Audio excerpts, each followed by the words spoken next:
Good evening, everyone, and welcome to Poetry Live. My name is Mabel Howard, and I'm your hostess for the evening. There are 3 mentions that I'd like to start off with this evening. We will be practicing social distancing, and also the Erie County Public Library is hosting Poetry Live, and we're very grateful for that. Last but not least, all who come to the stage to share this evening will be recorded, and then it will be live streamed. And so I'll start first with the poetry rules, which are pretty simple. Share 3 short poems or 2 regular in size.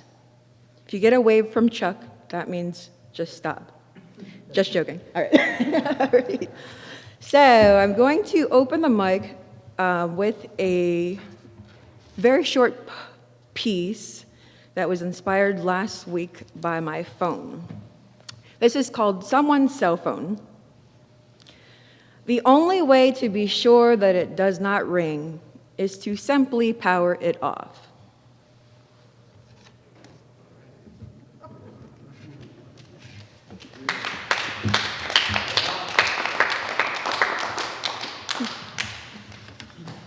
Thank you. Next, I'll be reading a poem from Ian S. Thomas. The name of this book is called I Wrote This For You. And then on the back, he shares with a hashtag, I hope that you find it. The start of all things. Do not start at the beginning. I am not there. If you want to understand me, hold me in your hands and think of someone, and then open me to the heart of me, again and again and again. Please find me.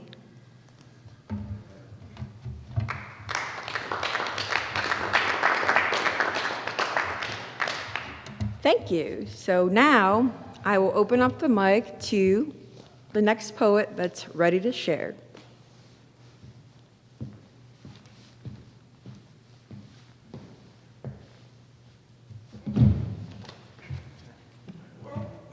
Okay.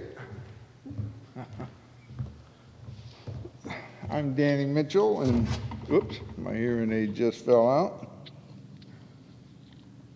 Hi, I'm Danny Mitchell. Usually I go out last with the political poetry portion of the program, but tonight Art Van God has insisted that I go first. So this continuing saga of work in 2020, the poems that I'm going to write about work, I'm reading 2 a night out of the 28 jobs that I've had over my lifetime, and tonight's 2, one is called Housekeeping Worker, and the other one is called Rubber Worker, Do Not Rehire. And the first one talks about the final summer job I had at St. Luke's at the hospital when I attempted to start an organizing drive. This was the first organizing drive I'd ever tried, and it failed miserably because I knew nothing and I did everything wrong. So here's a little poem about that. Housekeeping Worker. The housekeeping job was my final hospital job, and that was fine. A gray uniform, a cot with a mop, a bucket, and a caution sign. A broom and window cleaner and plastic garbage bags draped over the handle. We had lots of trash bags full of medical waste to manhandle. We'd travel from floor to floor, and I'll swear this job was a bore. We'd start at the elevator as we'd get off and clean the door, wipe the buttons and empty the ashtrays, and then clean the floor, then on to clean the glass as we enter each ward. This was my third summer job at the hospital, and I wasn't afraid of hard work. I'd sweated and toiled with the best of them. I wasn't no goof-off or jerk. But this summer was doomed to be different, for all the reading I had done was calling me to take action. My first union drive had begun. So eager to begin the revolution that I wore my union heart on my sleeve. I wailed to everyone I could its virtues. In the union, I believe. Shea said a revolution is an act of love. Though I was naive, I eagerly started my first love affair, but it was not so eagerly received. The Housekeeping Worker. Thank you. This next job was at a rubber factory, and I got it the very next summer between college semesters, and this time there was already an organizing drive going on. And the main organizer explained a lot to me about how he got the committee together and all that, and I really learned a lot about organizing that summer from this guy. It's called Rubber Worker, Do Not Rehire. Working in rubber, I got a lesson in mass production. We were a shining example of the Industrial Revolution. At this factory, we made O-rings like crazy. To work at this job, you couldn't be lazy. Among the steam presses, you could find us all working, emptying, cleaning, refilling, and reloading giant molds for giant steam presses to squeeze, which they gladly did with the greatest of ease. The temperature of the molds were in the hundreds of degrees, so the rubber can flow throughout the mold as it pleased. The engineers measure each mold with precision and care to give us just enough rubber with little or nothing to spare. While working one hot summer night, one hot shift into the dead of night, we decided at lunchtime that we were ready to fight. We heard about wildcat strikes. They were notorious. So we marched out together and returned victorious. It didn't take long for the company to see that the ringleader of our group was none other than me. My antics that summer really made them kind of pissed, so they put me on the infamous do not rehire list. Thank you.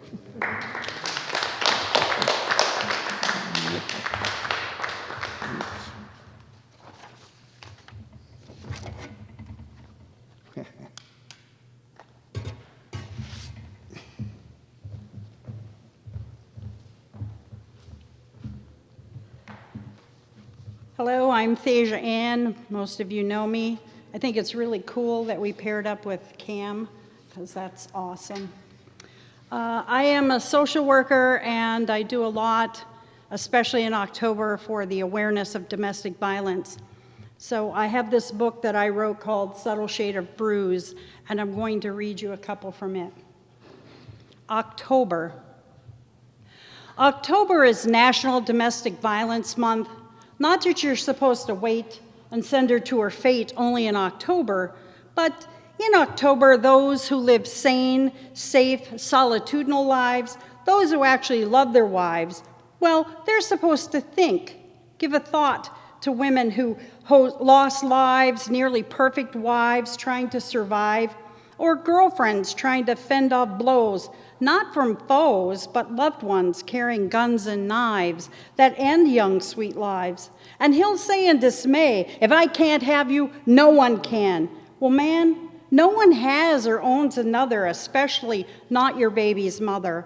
You, women who are blessed, women who have husbands who have never messed with your minds, husbands who are kind, I remind you not to judge. You have not walked in shoes skewed with survival skills, strong wills trying to find safety, shelters offering safe escape plans, the demands that come from hiding from crazed minds, strong women who live with scars or scares from the one they cared about most, who now plays host to their deepest fear. October is when we drag out pictures of women lost. We estimate the cost that these families add, children living without mom or dad, grave rocks claiming mother, jail cells holding another abuser, user of women. Let us not forget that there are men raised right whose fists stayed tight and never swung upon a woman. Men out in the night with nowhere to go because no one understands their plight. This is October. Take a moment to count your lucky stars and be thankful for where you are. and say a prayer that someday soon, October will entirely be about the moon and scary witches. Thank you.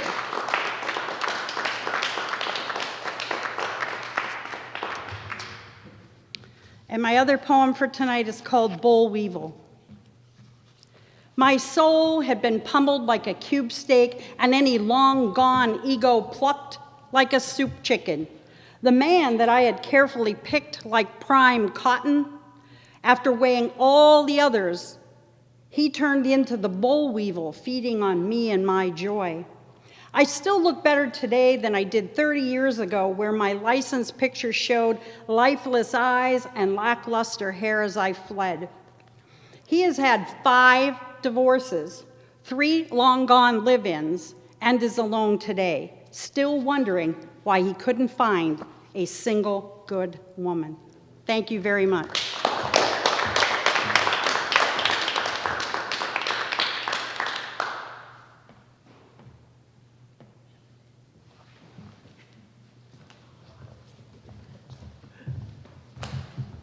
Good evening. My name's Michelle. And with a little nudge, I come up. All right. So I wrote something a little political. It's called Change. Change, is it coming? Every day, mail, mail, mail. They say it's broken, but it doesn't seem to be. Vote for me because he did this, she did that. Such a waste. I don't like your face. Coming through my post, landing in my place, to the trash, to the fire. Such a waste. But still, I will vote, hoping for change. Okay.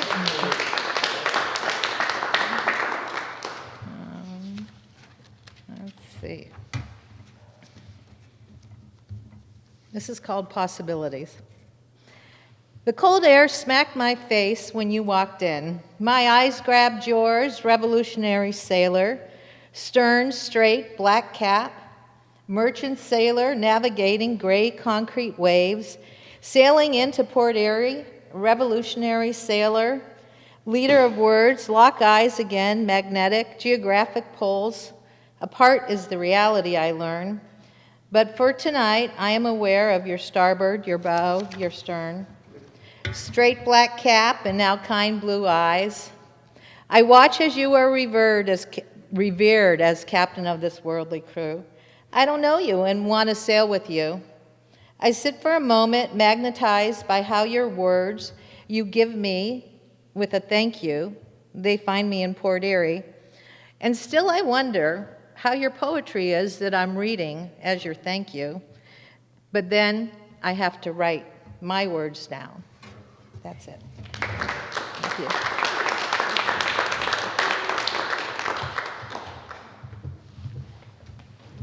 Hello, people. Fellow poets, those of you out there listening, I'm Richie C. This is my attempt to write a psalm, like in the Bible. It's not quite that way, but it's got 5 parts. Part 1, I hear the leaves, the wind buzzing, a morning sun blinding, the setting sun resplendent, another day done, lest I forget how I'm privileged. 2, gray hairs, long fingernails, wrinkles with age, prayers ascend in worship, joined with thankfulness beyond the hypocritical earnest ego and status. 3, the nurture of praise, the testament and witness of those gone ahead, encouragement to engage the enemy and rebuke his trickery and forgery of what God had deposited. 4, I speak with cloven tongues, a language inspired by fire and breath, that dwelleth within this fragile flesh, that the glory may be his. 5, when time is no more, this floundering life meets next, kisses to feet which carried him to a hillside cross. I can only imagine.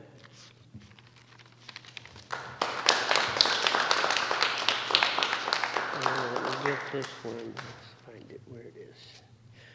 All right, this is about people not doing what they're supposed to.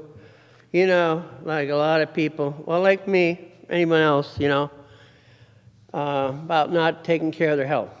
chances cloned, cross the divide, so little margin for error.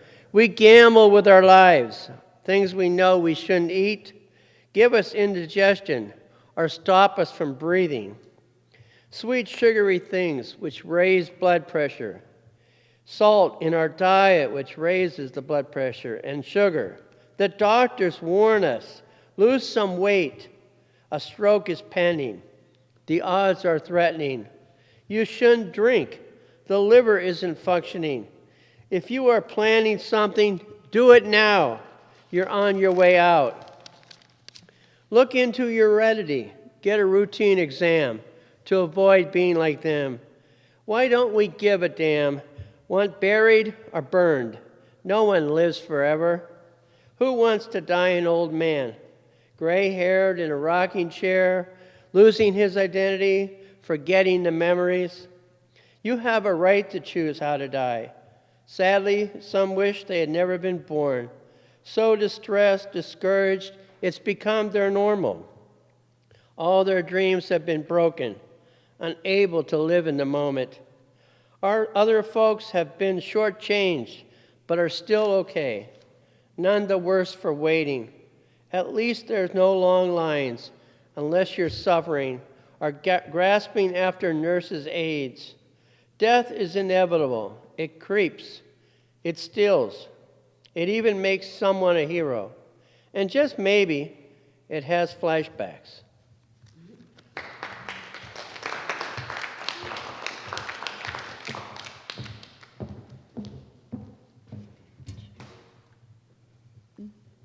Hello. Hello. You guys hear me? I'm Nisi. I usually do like real serious political stuff, but I decided to write something fun this time around. I was having some memories about some time I spent in Canada, so I wanted to jot them down as I was going down that memory lane. I titled this one Time Warp, Canadian Memories. Once while on family vacay to the great Canadian woods of North Bay, I felt as if I'd lost my way. Things didn't seem like present day. It was like I'd found a time lapse, a lapse in time, to a place that I'd buried deep in the bowels of my mind, when things were simple and life was fine. I thought I'd left that past behind. Now let me provide context and insight, because this may only make sense if you're an Erieite. Maybe I should begin with fully telling you what I saw, beginning with the fully operational Sears and Loblaws. Maybe I should say less.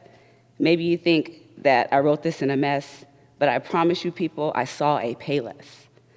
Their universal health care makes us look whack, but I promise you, they still have a fully functioning Radio Shack. Dazed and confused, collecting my sensory, I had stumbled into a local dispensary.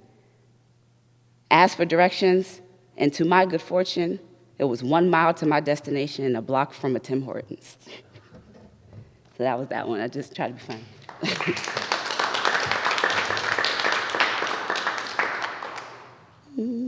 I wrote this one to 2016 during the election. I think I've read it a few times, but it felt fitting because I wrote a follow-up for it, so I'll read the first part.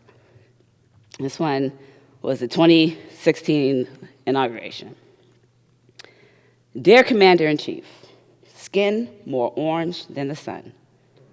Oh, how happy the bigots are that you've won. See, I know America, and I wasn't shocked by the margin. However, I am curious to see what parts of it that you'll bargain. What's amazing is we all could bear witness on just how shady you've always done business. You've been cheeky with Russia. We know Putin's your man, but does that have anything to do with the size of those hands? See, Rubio pointed that out, and we all laughed till we cried. We smiled, and he smiled all through his political suicide. See, you are mean to us women, pig-faced bimbos and hags, referencing blood coming out of places rich men like you grab. And who in the world told you that you were loved by the blacks? Stacey Dash, come on, Mr. Trump, that girl is so whack. So in America, we have to take solace, remembering in Black America, the only Christopher that we acknowledge is Wallace, the only Donald that we acknowledge is McClurkin or Glover, and we have to get real logical and support one another. We remember the Reagans and not forgetting the Nixons. We all still are healing from the Bushes and their fixing. We've let down our ancestors, rolling deep in their graves, electing this nut the way he behaves. To our Mexican brothers and sisters, not forgetting you at all, trust and believe there will be no ridiculous wall. It was all rhetoric just to win that contest because building useless things is what Donnie does best. So November 9th, 2016, we all said President Trump. His restrooms and towers are lovely. I've taken a dump.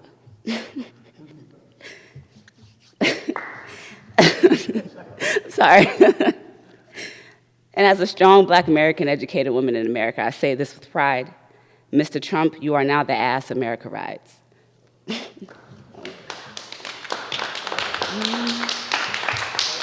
I wrote one follow-up to it just for this upcoming called Late Inauguration. I'll leave you. Late inauguration, degradation of a nation, fascination with sanitation, painful truths on fake news stations. Walls tumble as they are built, the disenfranchised targeted, maimed, and killed. Insurance companies generating bills, a call for a tyrant's soul to be healed. Refrain to change the Constitution's frame. Learn the names of those who intend on remaining you chained. Considered attained and tamed, framed, prized game. Stalking us and mocking us, shifting the blame. The infestation of frustration covers our great nation. Too much violence and race baiting, debating on who's causing the devastation. Through our trials and our tribulations, overcoming this situation, may God have mercy on all creation during this time of late inauguration. Thank you.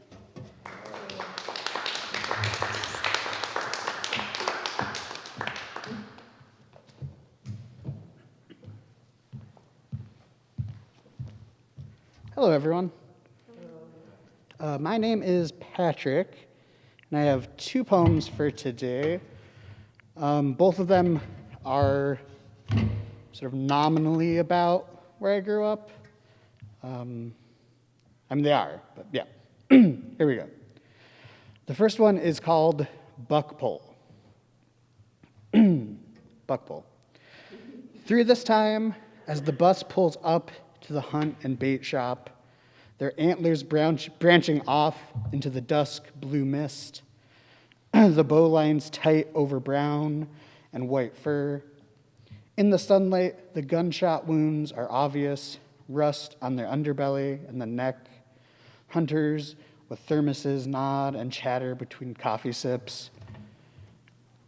After the gunshot, the crows have calmed, hungry, watching from the eaves. The boys on the bus speculate where had each buck died, the creek near the deer preserve, or the field on the other side of the abandoned trailer park. The swamp where, some mornings, a large shadow nested on a telephone pole deep in muck. They think it is an eagle or hawk. They dangle their hooves high above the dirt, their eyes open, the hoarfrost of their fur melting into the morning. Thank you.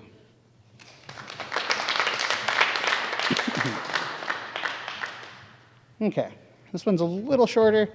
It's also about sort of where I grew up in northern Michigan, or at least it takes place there. It's called List the Birds That Also Feel Sadness. Crested shelduck, javen lapwing, yellow-pilled pintail, laughing owl, horsefields babbler, Cuban solitaire. The crows that gift a girl a copper earring found near the Ausable River, buried by smooth bank rock for who knows how long. The corvids bring beads and bottle caps until one day like the girl, they vanish. Thank you.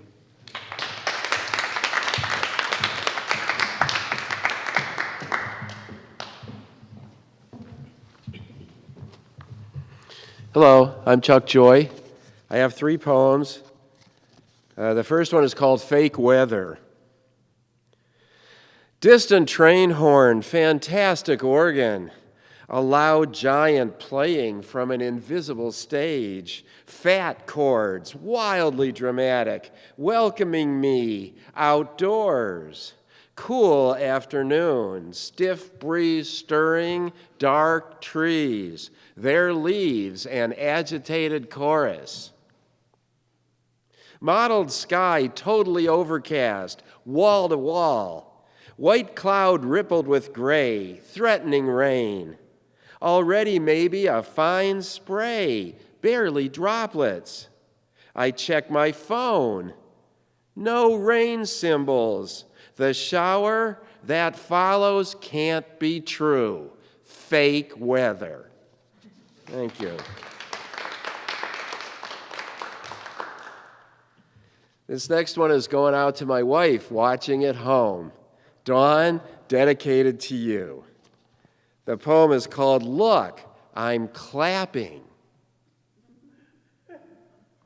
I love you so much. Look, I'm clapping, making the noise of my 2 palms, slapping together an expression of appreciation, love.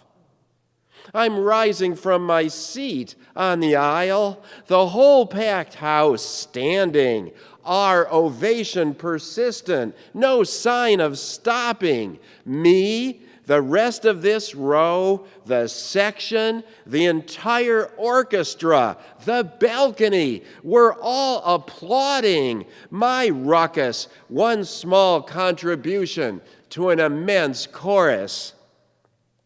And now we're yelling, pulling our heads back with our necks, the wind-up for a deeply felt, yeah! This love irresistible, the tragically hip will return for an encore. That's how much I love you. Thank you.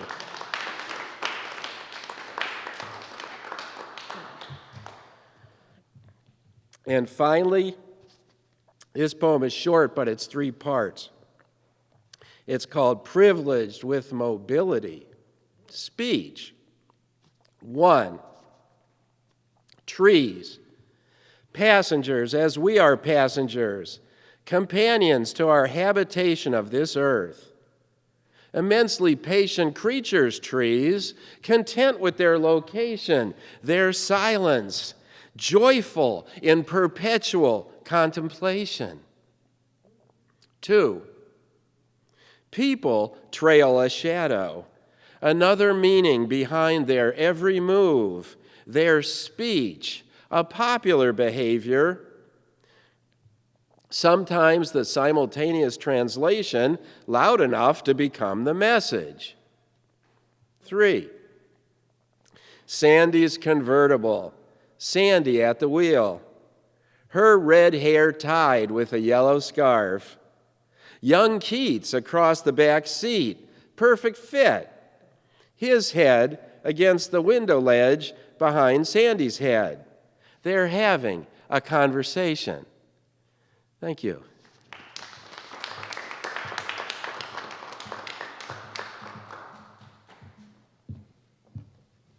All right.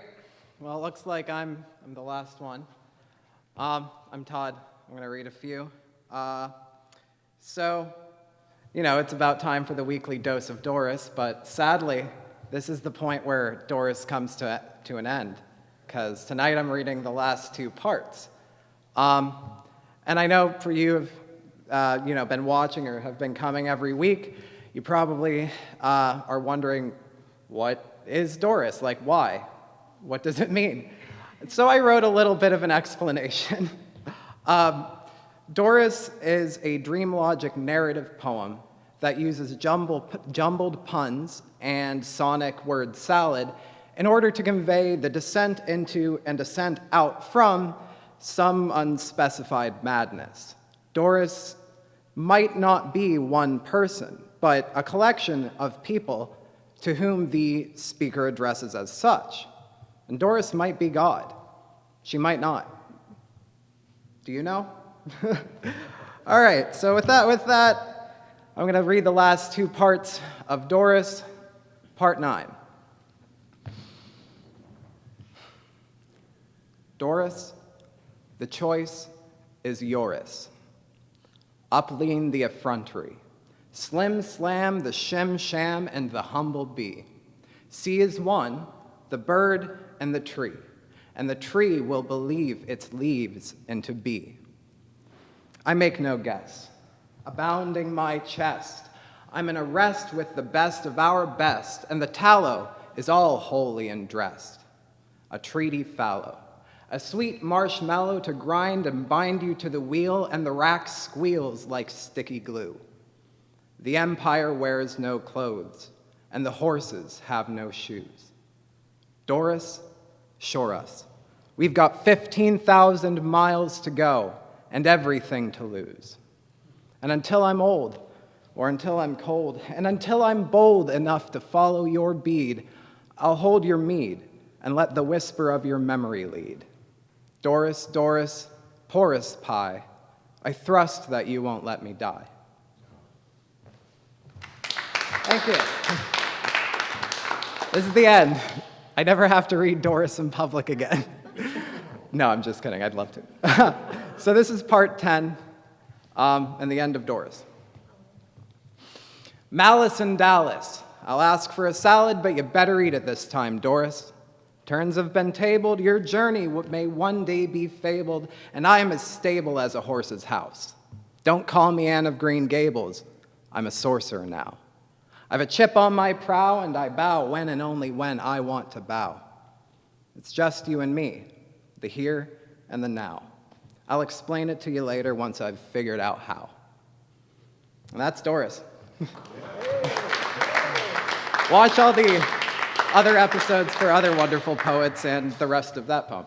So I'll close it out with a really short one. I think this might be the end after this. So this is just a short one-liner poem. I wrote one-liner poems pretty much exclusively for like 2 years, and this is one of my favorites.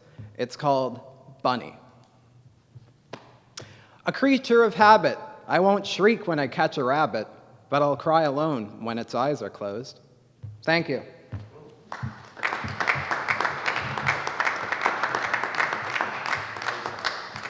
Hey, so thank you for attending tonight's Poetry Live.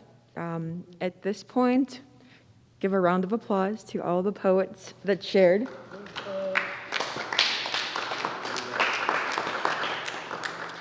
And so poetry has come to an end, but next we'll be filming an interview that will be hosted online. Have a nice evening. Good evening. Welcome to Poetry Live at the Erie County Public Library.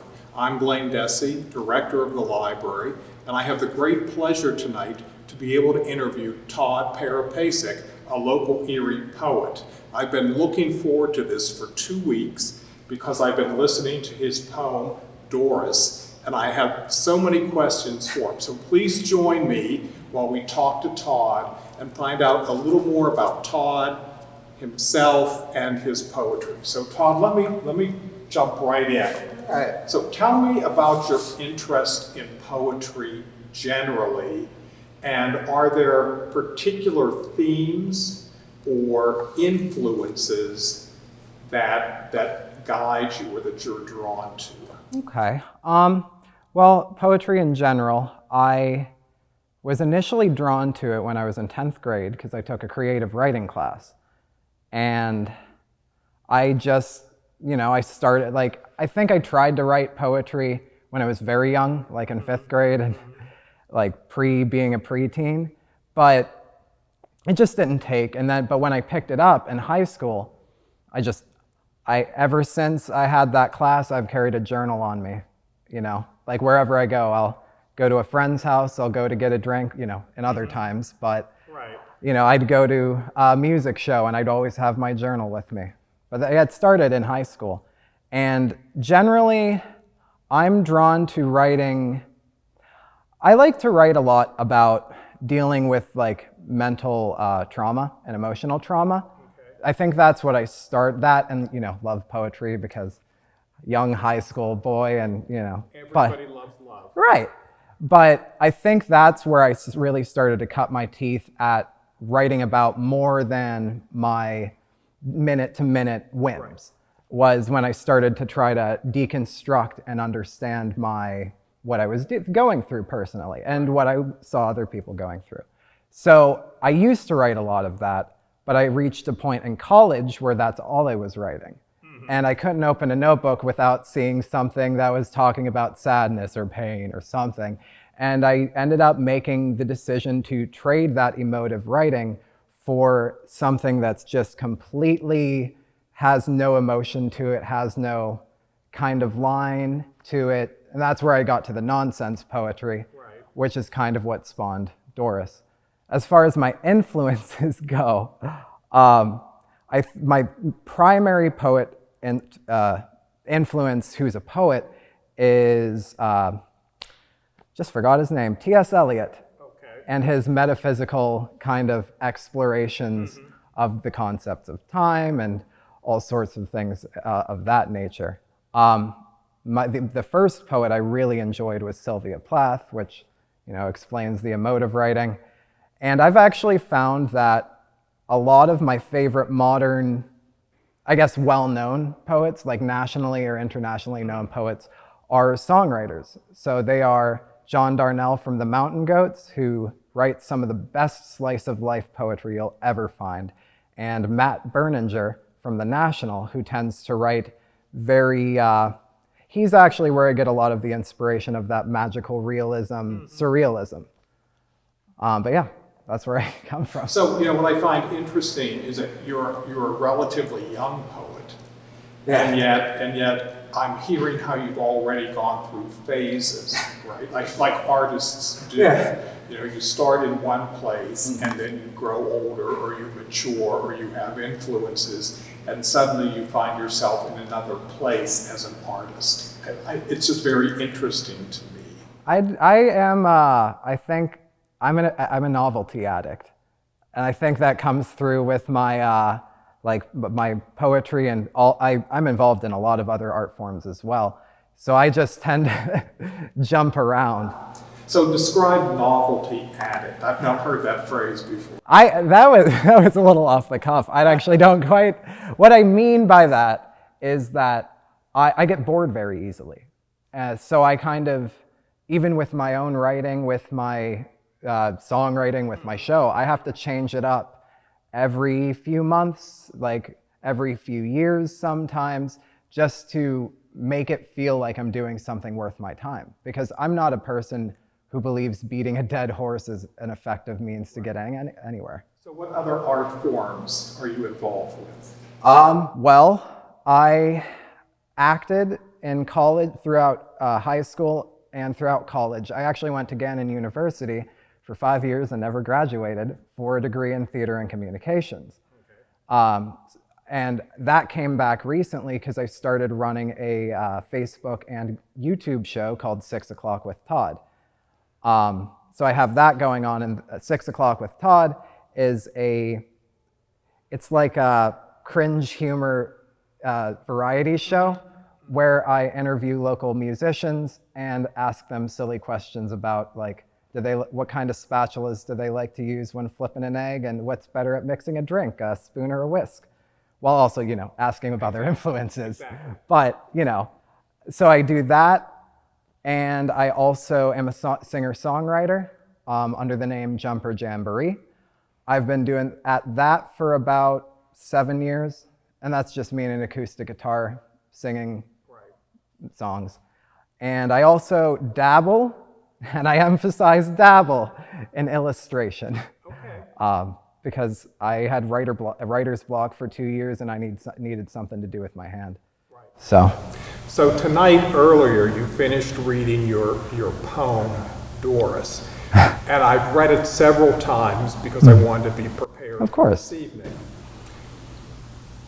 But my first question is, and it's really, it goes back to a comment you made just a few minutes before we started the interview, and you said it's about a descent and an ascent.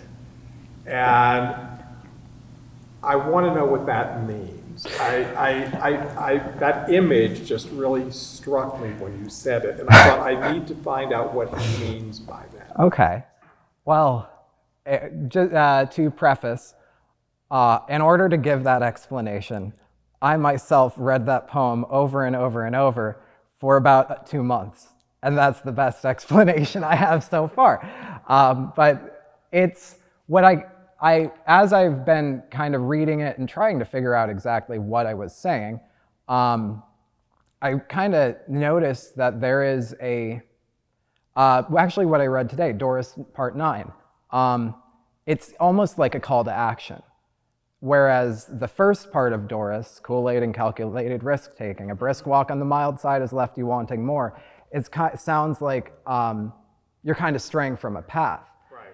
And towards the middle of the poem, that's where I experimented with throwing like a verse and a chorus of a song, written specifically for Dorris, but throwing song in to emphasize these plot points, And what I ended up seeing is the first analysis I came up with was, it's a descent into madness and coming out of it. It's about losing yourself for a period of time and then kind of, going through the battery, going through the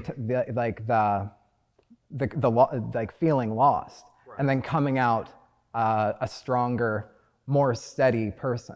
Okay. I've also read it as a nihilist's journey into becoming an absurdist or what's the other weird 20th century humanism thing? Existentialist. That's the first time I've heard existentialism described as that weird 20th century. Yeah, it's that weird 20th century humanist philosophy. But it's kind of going from somebody rejecting all meaning to saying maybe meaning and creating your own meaning and having a stable thing to hold on to is okay, even if it's fake or whatever. Or it could be it could be a lot of things.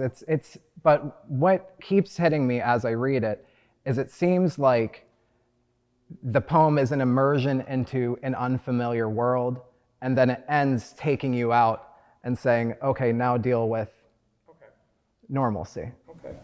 So when I was reading Dorris over the past week, I read it silently, but I was struck by the alliteration and by the wordplay, and so I started to read it out loud, which is when it really became alive for me, because hearing Dorris, to me, is a very different experience than reading it. The sound of the words and the sounds of the alliteration.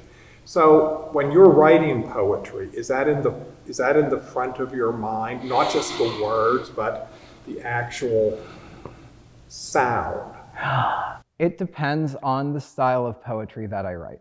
I've written in a lot of different styles. I actually started with sonnets back in high school. The first few poems I wrote were, 12 lines, right. 10, yeah. But when I'm trying to write a dream logic poem where I'm bouncing between ideas, I do definitely think about the alliteration. With Dorris, my thought process while I was writing it was, what puns can I swap out the words of? Also, it was how many S sounds can I fit in this one line? How can I not only fill this page with internal rhyme, but also a little bit of directed alliteration. Right. But even that explanation, I feel like a lot of Dorris was just me writing until I lost an idea and rereading it until I caught it again. So I don't want to seem like it's all completely carefully crafted when a lot of it was just kind of feeling it out, you know. So what comes next? We've heard all of Dorris, and we've heard some of your other poems, Yeah. shorter poems, but do you have another Dorris in the making, or what's next for your journal? That's a very good question. I'm currently, I actually, after Dorris, I ended up starting another journal. Dorris actually ended the journal I ran from February to, I believe, July. But I ended up filling a small composition book with just completely new poetry recently. So I might be trying to compile that. I have never published anywhere except for through Gannon's literary magazine. So I recently started submitting to literary journals. I did start to write the sequel to Dorris, but as of right now, I don't think I'm not really happy with what I got, which is fine because, as a poet, you gotta scattershot and hope something sticks. Well, and you have to be open to inspiration, to improvisation. Right. And honestly, I'm a little burnt out of writing like a nonsense poem where I have to work at figuring it out. I feel like the poetry I've been writing lately, though, has been more. It kind of comes from, I guess, the show that I've been running has been bleeding into my poetry because they're much more silly. I've been writing much about more banal things, just like I wrote a few songs about doing chores. I wrote a poem that I really like recently about trash day. And just waiting with bated breath for the trash man to come and take your garbage, And I've been getting a little bit more into the light, more comic poetry recently. So you've been writing for several years. Starting in high school. I think, yeah. So what advice do you have for other poets? If you were sitting around with a group of your peers and someone said, "Tell me, Todd, what should I do, or what should I be trying to do?" What might you tell them? I would tell them probably two things. One, you can't force yourself to write. So don't try because it hurts. It hurts yourself if you try to keep, if somebody smacks their head against the wall and then they're thinking, oh, nothing came out of that, and then they keep doing it, you're gonna end up with a concussion. So if you keep trying to write, let go for a second, and it's always there. Like if you've written before, you can do it again. You just might have to wait for yourself to have experience to process. Okay. And the second thing? I would say that when you get that feeling, you write until you can't anymore. So because inspiration only comes once in a while. I stopped, the reason I drew was because I didn't have really anything to write for 2 years. I wrote 3 songs and probably 5 poems in 2 years after I finished my first major underground project.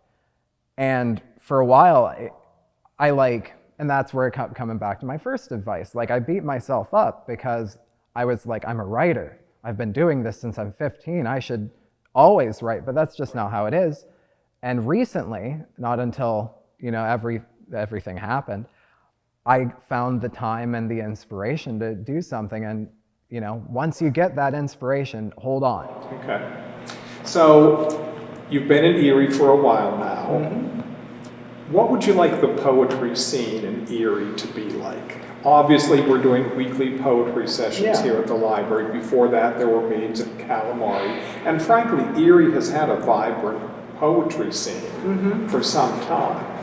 But what would you like the poetry scene in Erie to be? I would like it to be,